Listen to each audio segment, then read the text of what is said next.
Пригород орта мектебі 3 А сынып оқушысы Адижан Амина Амангелдіқызы. Мағжан Жұмабаев анама: өмірімнің қап-қараңғы түнінде, ешне білмес түсінбе я өңімбе, оң менен сол, от менен су айырмас, күшсіз әсіз есім білмес күнімде. Құшағыңа алдың сүйдің сен анам, ренжу жоқ барлық сөзді жан балам, ыстық суық желге күнге тегізбей, асырап сақтап болдың анам, баспанам. Түнде тұрып түн ұйқыңды төрт бөлдің, тыныш ұйықтасын деп ас сөйлеп ас қылдың.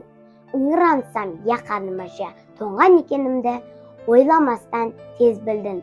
Жаным дедің қара шығын құлыным, сүйдің қыстың деген тәтті қылығын. Қас-қас тұрсам, езу тартсам, құласам, я жыласам, бәрі жықты қылығым. Жаным анам жібек тілді ақ көңіл, жазу болып, шегер болсам ұзын жол, шет жерлерге теріс жолдан сақтарға, жан балаңа ақ батаңды бере көр.